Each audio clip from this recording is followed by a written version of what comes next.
ng pangarap na mapabiyahe si Tatay President Duterte Digong. sa daig. Ako, Madam Chair, Senator Alan, diritsahang sagutin ko yan. That's a blatant lie yung sinabi ni Secretary Remulla.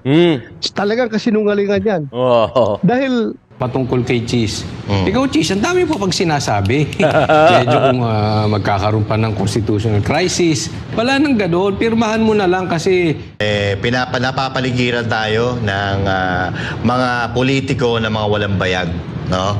Kasi ito ipaglalaban mo na lang sabi nila sinusunod nila ang batas. Pero ito, tama lang naman na si Senator Amy gawin niya yan kasi siya ang may kasalanan dito Siya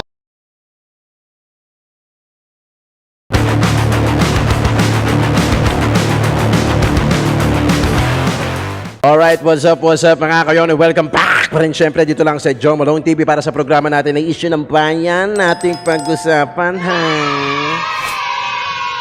Today is Friday, April 4, kaya naman magandang umaga, hapon o gabi sa inyo lahat, ha?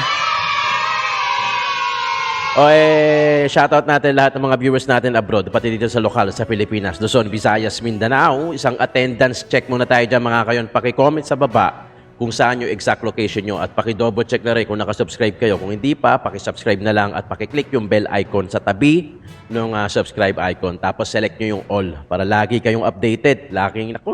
Mainit na ang talakayan ngayon. Umiinit na dahil may mga nakikita na, lumilinaw na yung mga dating malabo, na dating magulo, naiintindihan na natin ngayon. 'Di ba? Mas naiintindihan na natin dahil doon sa tumatagal, dumadami yung information na pumapasok sa utak natin at nalalaman natin na puta. Sila nga. Pinadala nga. 'Di ba? 'Di ba? Ang daming ang daming lapses, no? Ganun talaga kapag ganun talaga kapag nagmamadali ka, hindi ka nakakapag-isip ng tama. Bakit ka mo? Kasi kakamadali mo, hindi nyo na dinouble check. Hindi na kayo nag-isip na what if ganito, what if malaman, what if madiskubre, what if yung kapatid mo gumawa ng hearing, di ba? Anong mangyayari? Hindi. Ang goal kasi nila, padala nyo na. Ipadala nyo na, bahala na kung ano yung susunod na mangyari. Diba? Hindi, nangyayari naman yung ganun. Diba? Sa atin, sa buhay natin, may mga desisyon tayong pabigla-bigla. Only to find out na mali yung desisyon natin. Kasi kakamadali natin, hindi natin napag-isipan, nabigyan ng tamang panahon at mapag-isipan kung meron bang mga lapses gaya ng nangyayari ngayon. Diba? Corner na Alam na natin kung ano na nangyari. Diba? May findings na si Senator Amy. Sinabi ng ICC, diba? Nilaglag na nga si Ngagba. Sinabi na yung pagkuha daw effort ng gobyerno ng Pilipinas. So may mga ganun ng findings. Nung March 11, litong-lito tayo, diba? Gulong-gulo tayo, hindi tayo nakatulog. Browse tayo ng browse kung ano nangyari, diba? Kaya litong-lito tayo, hindi pa malinaw. Ngayon, ang dami ng sumusulpot na mga statement, 'di ba? Sila BP Sara nandoon, tapos ina-update tayo sila Attorney Harry Roque, tapos humingit pa tong si Senator Amy, hiniring pa. Mas lalo tuloy naiintindihan natin, 'di ba? Ngayon, ay tingnan natin kung merong mananagot dito. Diyan, na makikita natin kung meron pa ba tayong pag-asa sa batas natin. Walang problema. Litisin nyo si Tatay Digong kung meron man siyang atraso, kung totoo man yung EJK na yun o hindi, walang problema. Sige, litisin natin. Dito sana, sa Pilipinas. At higit sa lahat, yung pagkuha nyo, meron bang due process yun? Diba? Dami ng yung nag-question na kayo rito, yung iba hindi pa umaten kahapon sa hearing. So, ano ibig sabihin? Ang sinasabi kasi nila, nasagot naman na nung unang hearing, lahat ng dapat itanong. Pero ang daming tanong ni Senator Amy dito na hindi niya masagot at hindi rin nila maunawaan dahil wala yung mga resource person. Dahil nga hindi umaten. Diba? Alam na natin, kung may mananagot dito, believe na ako ulit sa batas natin, sa gobyerno natin. At kung may kahihinatnan to, bago matapos ang eleksyon, bibilib din ako kay Senator Amy. Okay? Diyan malalaman natin na hindi siya sumasayaw sa may init na apoy. Di ba? Hindi naman tayo tanga. Di ba? Hindi naman tayo pinanganak kahapon. Uulitin ko, ha? Pwedeng mali ako, pwedeng tama ako. Di ba? Pwede rin nga, hindi ko pinipilit yung mga viewers natin dito na maniwala sa akin. Dahil wala namang ganun. Dahil kayo pa rin ang masusunod. Di ba? Di ba? Pero wag nyo kaming gawin tulongkes dahil hindi naman kami pinanganak kahapon. Hindi naman kami bata na pag binigyan mo ng lollipop, bigla na lang bumabalimbing. Di ba? Di ba mga kayo, nagigets nyo ako? Paki-comment nga dyan sa baba kung nagigets nyo ako. Hindi, kailangan natin mag-disclaimer Di ba? Kasi talagang yung freedom of speech ngayon, sa aking palagay, hindi na free Baka mamaya may bayad na. Di ba? Okay mga kayo na, yung sa kabilang channel natin, sa podcast natin, paki-search na lang dyan, When Tito Talks. When Tito Talks. Podcast tayo itong Anything Under the Sun. Sa Sunday, meron na tayong e-ere na diskarte o diploma. Kasi ito yung diskarte o diploma. So, yun yung next na topic natin doon. Tapos, I'm glad na napaaga yung Amazon ko. That birthday gift ko to sa sarili ko Birth month ko ngayon to dumating yung regalo ko sa sarili ko. Mahilig kasi ako magbasa. In all fairness, mahilig ako magbasa lalo-lalo na nung college ako. So dumating na siya. Ito yung The Logic of Political Survival. Yung lagi ko sinasabi na predatory governance, andi dito yon. Dun sa Selectorate Theory. Yan. So mahilig ako magbasa. So inumpisahan ko na siya. Inumpisahan ko kagad sa gitna. Para madali matapos. Hindi, okay na. Okay, sige. Umpisa na tayo. Kasabihin nyo, daldal nito ni Joe Malone TV Pag-usapan natin ulit yung ipagpatuloy natin yung hearing kahapon ni Senator Amy tapos lagyan natin ng reaction bago natin ipasok yung usapan ng mga banateros. Ngayon, may nagpadala rin sa akin kasi ng hamon sa totoo lang. Ay, sino yan? At dahil nga, ang pagkasabi ng isang empleyado sa CAAP, eto naman text lang. Hindi daw authorized magpa-charter tong eroplanong to dahil personal lang naman to. So tinatanong ko kung sana nandito si Secretary John Vic Yun.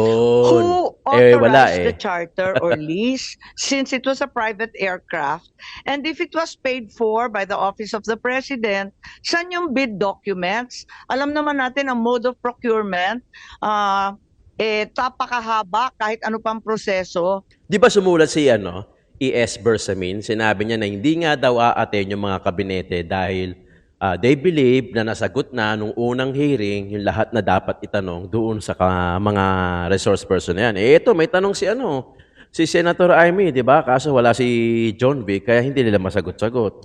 In my experience, kahit pinaka-mabilis na procurement, it takes several days to complete.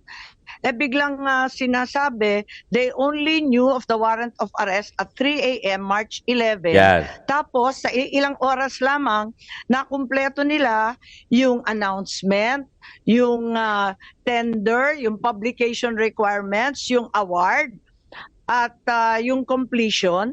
Sa loob ng ilang oras, pwede po ba yun? Procurement law? Kahit pinakabagong procurement law natin, hindi naman ganun kapaspas. Madam Chair, may input lang po ako doon. Yes.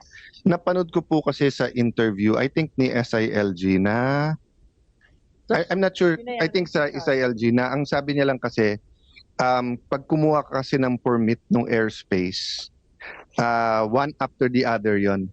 So kung from here to UAE muna, kaya matagal daw sa airplano si former President. But hindi yun ang kwento naman ni General Torre. Ang kwento naman ni General Torre, aalis na kaya kailangan na sa airplano. So, I'm just saying, as you mention all of that, I think lalabas kung ano yung totoo. So, just to say na importante yung mga binabanggit nyo. Kaya nga nakakalito kung, Yes. di ba matagal nga mag-apply ng flight plan. Makatapos ang tagal rin nila sa Dubai kasi nga wala pang permit to go to The Hague. In other words, madalian. Hindi naman pwedeng madalian ang procurement, katagal-tagal dito sa atin. Yes, Senator Bato. Tsaka, Madam Chair, may move also Matagal that yung we are procurement na in yan. the next hearing, we are going to invite yung mga pina-escort nila ng mga polis doon sa loob ng eroplano. Dahil pagdating daw doon sa kung saan sa dumating, wala mga papilis, wala mga walang mga passport, walang mga visa. Kita mo kung gaano na binayulit lahat para lang ma-carry out nila yung kanilang Plano. matagal ng pangarap na mapabiyahe si Tatay President Duterte Digong. sa daig. Yung mga pulis, kawawa. Walang visa, dumating doon. Ano gusto lang gawin sa pulis natin? May mga pulis na nakasakay sa eroplano. Ng aeroplano. Kaya nga, Escort. diba? Pina-escort sila. Yung doktor ata yun. Yes. Pinadala na doon. Walang papeles. Ano gusto nila? TNT yung pulis natin doon? Dami naman nilang linabag na batas, pati yung immigration ng Amsterdam, pambira. Madam Kaya Chair. tayo. Yes, Senator. And with permission ni Senator Bato, bato-bato sa langit naman, wag magalit. Bato-bato sa Senado, sana hindi maaresto. Hindi, pwede lang po bang, pinapatawa lang ko po kayo, but kasi po, nung last hearing, just if alam nyo dahil naging chief PNP kayo, nung tinanong ko kasi, dahil ang sabi, Interpol ang tinulungan natin, hindi ICC. So ang sabi po nung cabinet members na nandito, kasi nung tinignan natin po yung dokumento galing sa ICC, what's the name of that document? Yung may pirma ni Ambassador. Yung parang return nila po. Tapos nakapirma doon yung Ambassador Lacalinaw. So sabi ko, so hindi natin tinurn over sa Interpol. Ang sabi lang hindi. Kung may representative daw ang Pilipinas ng Interpol dito sa Pilipinas, pag nag-request daw sa Interpol sa atin, pag tinurn over daw natin sa representative nila dito sa Pilipinas ng Interpol, sa Interpol na daw nating tinurn over. Tapos yun nga, yung Ambassador Lacalinaw, tinurn over sa ICC. Pero kung titignan mo, ang pirma niya dito, on behalf of the Republic of the Philippines, as representative, hindi as representative of Interpol. Pero ganun ba yung Interpol?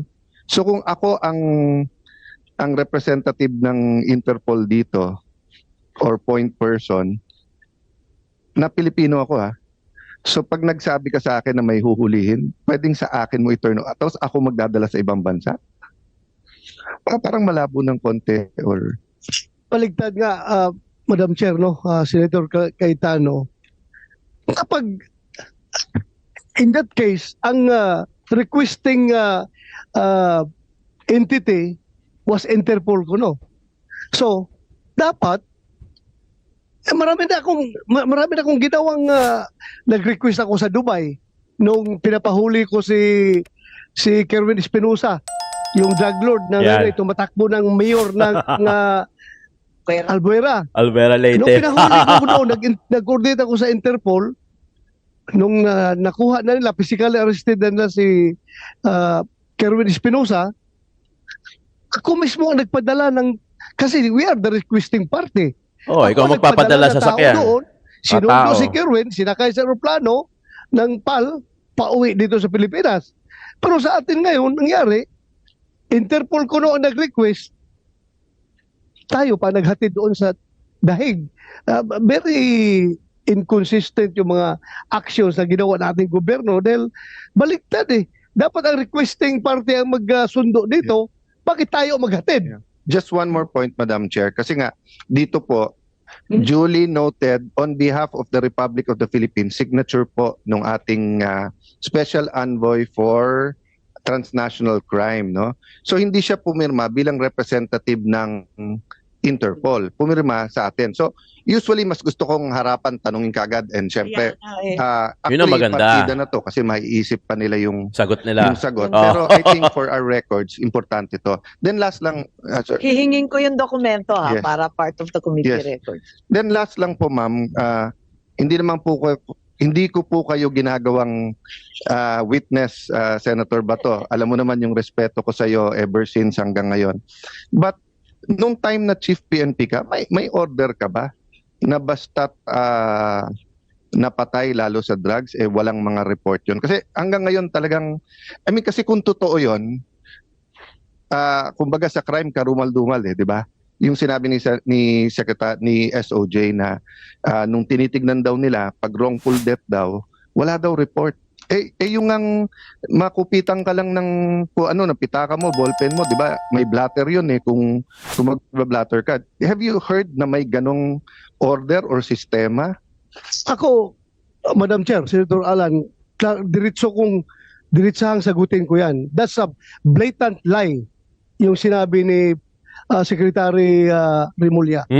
Talagang kasinungalingan yan. Oh. Dahil, alam mo, in-emphasize namin palagi yan noon para makasiguro tayo, meron tayong depensa sa sarili natin. Dahil alam natin na merong investigasyon na darating. Siguruhin ninyo, every death na related sa war on drugs, meron tayong case folder niyan. Nakapile lahat doon, starting from the spot report, to the progress reports, development reports, hanggang doon sa pag-file ng kaso sa DOJ. Meron tayo yan. At yung sinasabi nila ngayon na mga patay na yan, puntahan lang sa PNP, nandun yung mga folders na yan. If you can remember, when I was the chief PNP, pinatawag ako dito sa Senado noong panahon ni Laila de Lima. At hiningi sa akin ng komite yung mga reports. Pinadala ko yung mga reports dito. Folder by folder. Andito lahat yung mga report na yun. So, hindi po totoo yun na walang record. Ano natutulog ang pulis natin? Hindi ni-record, hindi binablatter yung mga crime incidents na yan. Hindi Thank po you, totoo yan. Madam Chair, kasi i-emphasize ko lang po personally, ako ay run as an independent. Wala po akong partido, hindi po ako partisan. Of course, human tayo, kaya parang you can say pro-anti, but both pro and anti-Duterte gusto accountability, pero gusto truth at tamang paraan. Kaya ako tinanong ng Senator Bato, kasi kung naalala mo, madalas na, ano bang tamang word, kutyain, i-criticize, minsan minumura pa ng dating Pangulo yung human rights group. Pero trabaho ko bilang diplomat, bilang Secretary of Foreign Affairs, is wag masira yung tulay. Di ba? Parang sa China, we totally disagree with their claims in the West Philippine Sea. Pero kailangan may nakikipag-usap. So I remember yung Iceland, grabe ang banat sa atin nun sa Human Rights Council sa Geneva. Ang ginawa ko po, humingi ako ng meeting. Akala nila makikipagsigawan kami sa kanila. I think si Yusek, were you there with me? Wala. No. So, ang ginawa namin, Madam Chair, inimbita ko siya sa Pilipinas. Sabi ko, I know you have a constituency. I know human rights is big in around the world, but especially in Europe. But you know what? The numbers they're throwing around now is fake news. Is misinformation. So I'd like to invite you. He said, no, but your president says, no, I'm inviting you. I will go with you, or you tell me where you want to go, PNP. Because nga, nagkalakas ng loob ako, Senator Bato, nung sinabi niyong lahat yan iniimbestigahan at meron. So I'm not saying it's perfect. But yung between totally walang investigasyon at 100% investigation, we're somewhere in the middle. Pero na-shock talaga ako nung sinabing wala. But we will give the SOJ and the government the chance to answer. Even Yusek o ASEC nila, Madam Chair, okay na sa akin. Pero gusto ko lang i-explore yun kasi after our hearing, ang dami nagtanong sa akin na totoo ba yan? Wala ba talaga? Paano naman naging cardiac arrest yung bala sa So hindi tayo pwedeng tumuloy na may black eye ang Pilipinas So kung totoo, ilabas. Kung hindi totoo, i-clear natin. Ako, imposible yan, Senator Cayetano. Sang-ayon po ako dito sa sinasabi ni Senator Bato. Imposible mangyari yan. Talagang may record yan. Kompleto yung case file ng bawat isa. Ngayon, balikan ko lang yung sa eroplano na chartered plan. Ito nga, yung tail number, PRC 5219.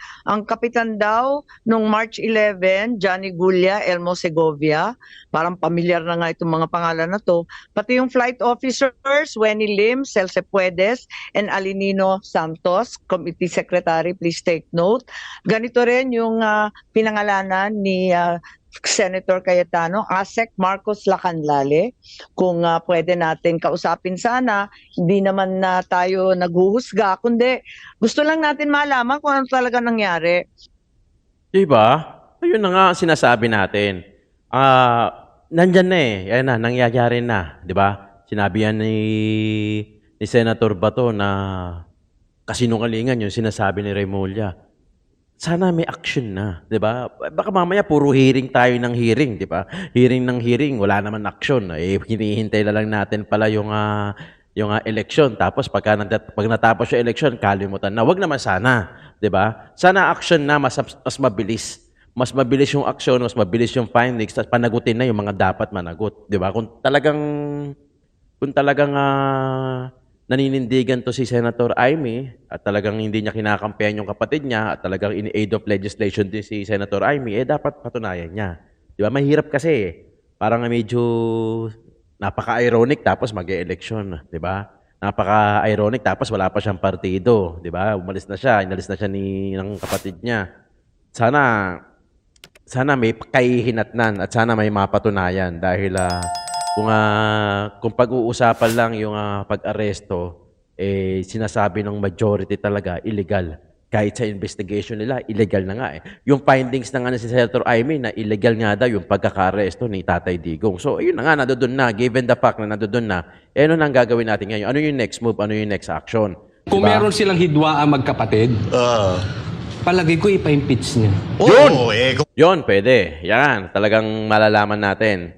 O siyang manguna, yung mga ganon, ay, boboto kita. Ay, ano ko ha? Boboto din ako ngayong May 12, di ba? Wala pa ako napipili na idadagdag ko sa 10 PDP laban na senatorial slate, di ba? Sayang naman din yun, isa din yun. One count din yun. So, ilan pa yun ang titira? 2 pa. Hindi ka naman sumusunod sa akin, panganay akong kapatid mo, hindi ka sumusunod sa mga payo ko, hindi wala na. Huwag na tayo magtuloy magkapatid. Tapos maraming bumubulong. Yun. Tsaka ito mga partners, no? Tama lang naman na si Senator Amy gawin niya yan. Kasi siya ang may kasalanan dito eh. Siya ang pumilit kay BP Sara Duterte na makipag-tandem dyan sa kapatid niya. So, dapat nararapat lang na kung may mangyari kay BP Sara Duterte, ikargo niya yan. Wala umaten, no? Kung sa Congress nangyari yan, nagmamarakulyo na. Galit na galit sa Paduano. Ayun, mata ni Paduano, gano'n na yun. Pero kaugnay pa rin, partner, ha? Yan na yan. Kaya isuhan na ng contempt yan. Contempt yan, ha? Supreme na yan, ha? Warrant na. Kaugnay pa rin, mga partners, ha? Diyan sa balita na yan. Muling nagkaroon ng pagdinig ang Senado kaugnay sa illegal na pag-aresto kay dating Pangulong Rodrigo Duterte. Pero sa pagtatapos nito ay nisnab ng karamihan ng opisyal ng ekotibo ang pagdinig. Tunghayan natin ang detalye sa report ni Troy Gomez. Yes. Thank you very much. Matapos mapahiya ang mga opisyal ng administrasyon sa nakaraang pagdinig, ay puro bakanteng upuan na lamang ang makikita sa ikalawang pagdinig ng Senado kaugnay sa umano'y iligal na pag-aresto kay dating Pangulong Rodrigo Duterte. Matatandaan, nauna nang nagpadala ng liham sa Executive Secretary Lucas Bersamin para sabihin na hindi ito dadaluhan ng mga opisyal ng ehekutibo. Sa nasabing pagdinig, naisa na silang questionin ni Senador Amy Marcos kaugnay sa presensya ng International Criminal Court o ICC sa Pilipinas, 1 taon o ilang buwan pa bago hinuli si Duterte. Nais tumbukin ng senadora na talagang matagal nang pinaghandaan at magkasamang kumikilos ang Administrasyong Marcos Jr. at ICC. Mayo pa lang, pinaplano na yata ito. At kahit sinasabi ng ating kagalang-galang Secretary of Justice, sana narito siya, sabi niya, labas-masok ang dayuhan sa Pilipinas. Libo-libo sila, 100,000 pa ang pumapasok na waring di natin nalalaman. Ngunit, kilala ng ating Bureau of Immigration ang ilang ICC mga tauhan na klaro na pumasok dito. Unang-una, maliwanag, si Maya Destura Bracken. Dumating noong October 4, 2024. Siya ay galing US at interpreter siya noong ICC. Maliwanag po yan. At maliwanag din na dumating siya sa Pilipinas. Bukod pa kay Bracken ay inilahad ni Aimee batay sa kanyang hawak na impormasyon mula sa Bureau of Immigration ang iba pang tauhan ng ICC na pumasok sa Pilipinas bago pa ang pag-aresto kay Duterte. Kabilang anya rito ang 2 protection experts na nagtanggol sa mga testigo at isang investigador. Dahil dito ay nais ni Aimee na ipasabina ang ilang mga opisyal ng gobyerno Yan ang para dapat. makadalo sa susunod na pagdinig. Yes, marami pong sabina.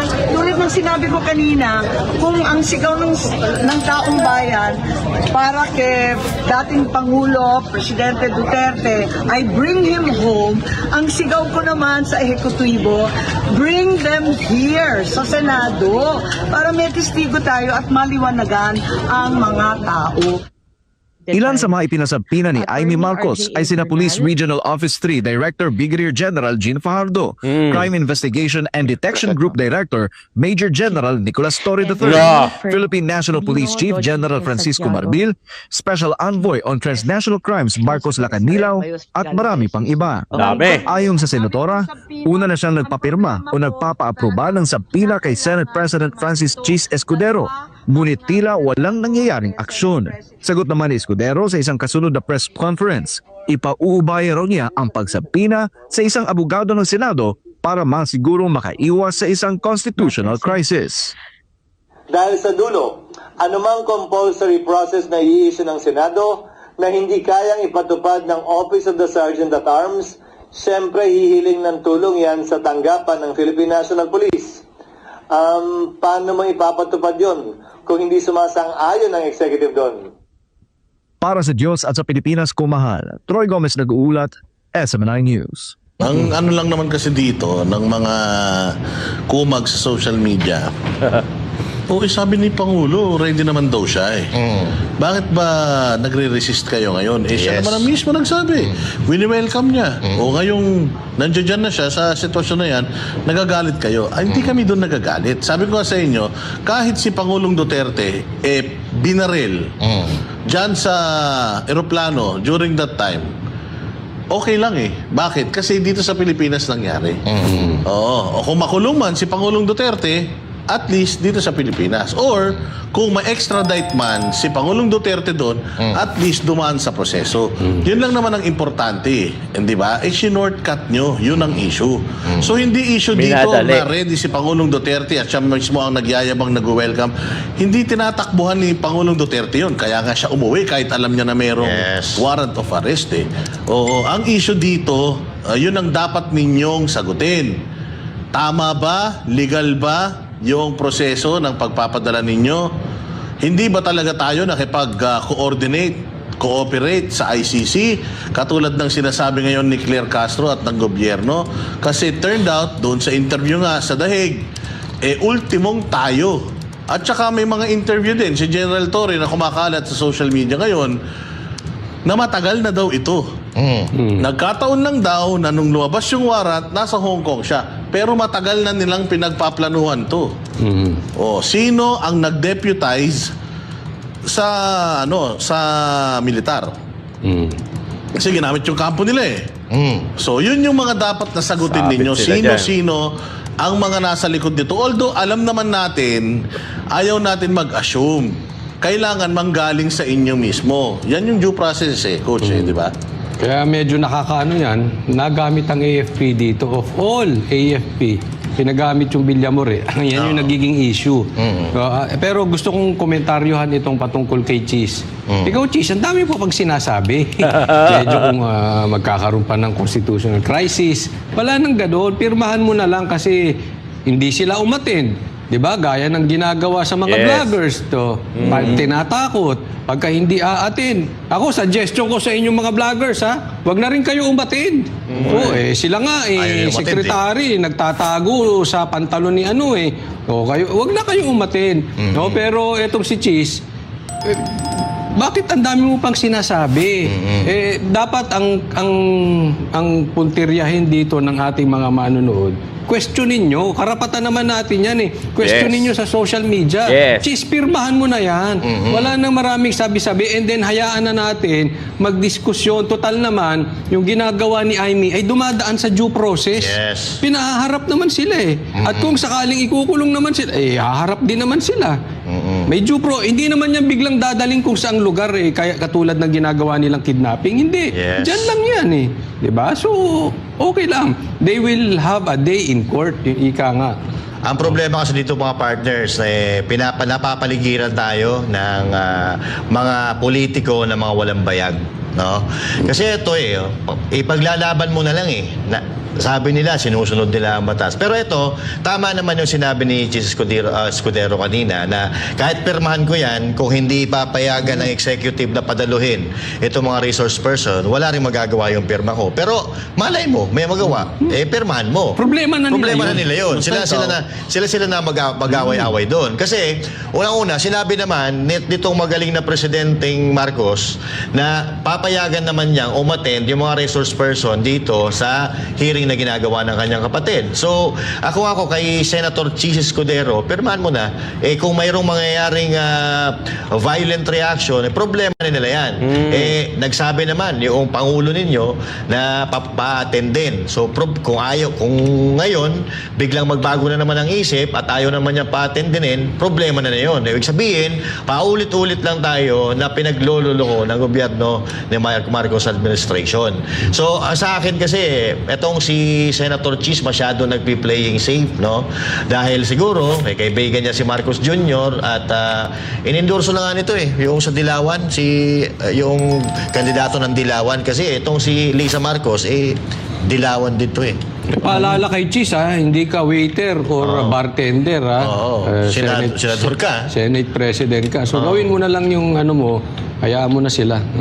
Pero gamitin natin, mga partner, yung logic ng ating Presidente Bersamin. Si President Bersamin. Sabi ni President Bersamin na hindi na kami attend kasi yung ano naman, yung committee chairman naman, naglabas na ng kanyang initial assessment or initial statement or assessment. So bakit pa kami attend diyan? Mukhang sa kanyang initial na na findings nagkasala kami. So ba't pa kami attend? Ganun Kaya kung gagamitin natin yung ganyang logic, ginagawa yan sa Quadcom ginagawa sa TRICOM. Ginawa yan sa Committee on Good Government. Pero bakit? Umaattend pa rin. At pinapa-attend pa rin nila yung mga tao. Even if, katulad yan sa TRICOM, yung Quadcom, ilang buwan yan. Ilang buwan tumakbo yan? 4, 5 buwan ba tumakbo yan? Ilang hearings yan? Tapos kada hearing nila sa tuwing matatapos, may patutsada sila tungkol sa mga Duterte, Duterte ganito, Duterte ganyan. Di ba? Pero pinapatawag pa rin nila yung mga tao. At kung hindi ka pupunta, contempt ka. Ganyan din sa TRICOM. Yung mga vloggers, tinawag ng narco-vloggers, tinawag na fake news peddlers, tinawag na na pogo vloggers. So, di ba? Pero pinaatin pa rin nila yung mga resource person kahit na may mga reason naman yung resource person not to attend. Unang reason is merong TRO sa Korte Suprema. Pangalawa, meron silang isinampang criminal case dito sa sa isang kay Barbers, di ba? Alam naman natin lahat yun. So may mga reason sila pero pina-attend pa rin sila at kung hindi attend, contempt. Tapos ito, ang dahilan ni President Bersamin dahil lang meron naman ng statement si Aimee, mukhang sa statement niya sure na siya na ipinagkanuno namin hindi na kami attend. Parang ganon. Pero paano natin malalaman kung, kaya nga nagkakaroon ng hearing, ng investigasyon para mapagtagni-tagni yung mga bagay-bagay kung sino talaga ang dapat maparusahan. Pero ang nangyayari dito para sa tingin ko nagkakaroon ng self-preservation. No? Kasi etong sa tuwing dumadalo itong mga to parang may naalala ko dyan. bihira. Sa tuwing dumadalo, yung mga resource person nila, nakakakuha tayo ng impormasyon, nasisira sila. So parang pinipigil nila magsalita yung mga resource person para hindi sila nagkakamali. Bakit mo pipigilin magsalita kung alam mong tama ginawa mo? Yun ang sabi nila, tama. Diba? Kaya lang, hindi natin makuha yung logic ng mga kanilang mga pinagsasabi, hindi natin makuha o hindi natin maiparehas o maihambing doon sa tunay na issue at sa tunay na nangyayari sa ating bansa. Susundan ko yung sinabi ni Tanungin Boss kita. Nada. Tanungin kita, sundan mo na rin. Sa tingin mo ba, meron pang malilegislate dito? May makokorek pa ba dito sa Wala na yan. Hearing na to? Ilang yan. Kasi to be honest, legislation diba? honestly, Wala na. medyo, kahit naman sa ang hearing, yan ang medyo kina-question ko talaga. Yung kung talagang in aid of legislation. Wala. Para sa tingin ko, medyo talagang malabo eh. Malabo na yan. Wala na yan. Pero ganun pa man, ginagawa kasi sa lower house eh. So, kung susundan ko nga yung sinabi mo, na yung sinabi ni E.S. Bersamin, edi ang gagawin ko ngayon, aaminin ko na, fake news ako. I am sorry. O, wag niya na kaming patawag, ha? Di ba? Ganun lang din yun eh. Tapos na, di ba? Yung iba nga, nag-sorry na, patawag pa rin kayo ng patawag. Di ba? Tingnan lang natin, kasi ang gandang ng ginagawa ni Aimee ngayon, isinusubo sa kanila yung ginagawa nila. So, bagamat ako'y talagang medyo walang, yung confidence ko wala dyan sa in aid of legislation na yan. Kasi madali na ang pag-aralan yan, simple lang, i-research mo lang, wala nang mga ganito eh. May tanong si Ana Ruth. Ano naman daw ang tawag doon sa hindi naman iniimbita pero atin ng atin, salita pa ng salita sa Congress? Ano, baka di ko pwede sabihin dito, basta fame blank. Kayo na ilagay nyo dyan sa comment section, fame blank. Fame horse. Horse. Fame horse. Kabayo. Horse. Kabayo. Parang ganyan kasi si Claire. Fame horse. Fame. Parang itago na lang natin sa pangalang horse. Fame horse. Tumataas naman ba ang views? Tingnan, check. Ako na-check ko. Checkin ko lang, halimbawa. Checkin ko na. Sige, checkin mo muna. Habang sinicheck mo, Hindi naman na. Di ba mga kayon? Yun ang sinasabi natin eh. Gaya na nga, kung meron pa bang mangyayari, may movement pa ba to? Despite na nag-hearing na, nalaman natin, nagsinungaling na, nakakaano lang, no? Gaya na sinasabi ni Coach Eli, kung totoo bang in aid of legislation, kasi parang wala naman nangyayari, di ba? Ano na ba nangyari doon sa Quadcom? Kaila Alice Guo, di ba? Kaila Cassandra Leong, di ba? Nasa na si Garma, yung iba pang sangkot, nasan na, di ba? Wala, hindi nga tayo binigyan ng update. Kung nasan na, o baka alam nyo, i-comment nyo naman dyan sa akin, sa baba, di ba? Baka ako lang hindi nakakaalam. Di ba? Ayun ang nakakainis at nakakawala ng respeto. Pero kung mag-gain man yung respeto ko, sana ibalik nila sa Tatay Digong, magkaroon ng unity. Si Senator Aimee, i-push pa niya yan to the limit, di ba? Hindi yung ginito na parang hindi natin alam, di ba? Iba yung pakiramdam eh, di ba? Di ba? Iba yung pakiramdam na kung ano yung ginagawa ni Senator Aimee. Sana mali tayo, mali ako, di ba? Pero yun na eh, given the fact na nandiyan na lahat, di ba? Nandiyan na lahat, nangyari na yung mga ayaw natin mangyari. Pero uusad pa ba? Baka hindi, sabihan nyo naman kami. Di ba? Kung uusad pa ba to, kung meron pa bang kahinat nan, sabihin nyo, baka kasi mamaya ibibigay false hope na naman, umasa kami ng umasa. Tapos wala naman din mangyayari. Hanggang sa matapos yung eleksyon, panibagong issue na lang. Yung GAA, di ba? Nasayang naman yung pagod ni Atty. Vic saka ni Senator Sid Ungab. Congressman Ungab dahil sila yung mismo nag-push niyan. Pero hanggang ngayon, di ba? Although gumugulong naman yan, nandoon na yan sa Korte Suprema, pero sana abutan pa natin yan. Di ba mga kayon?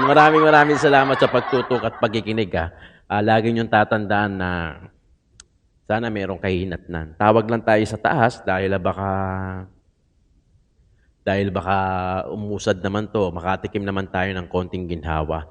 Kaya lagi kong pinapaalalahanan sa May 12, ito lang yung kapangyarihan natin kung saan pwede natin paintuin sa gobyerno yung mga korap at panatiliin yung mga talagang nagbibigay at nagtatrabaho para sa bayan. Maraming salamat, issue ng bayan, nating pag-usapan. God bless po.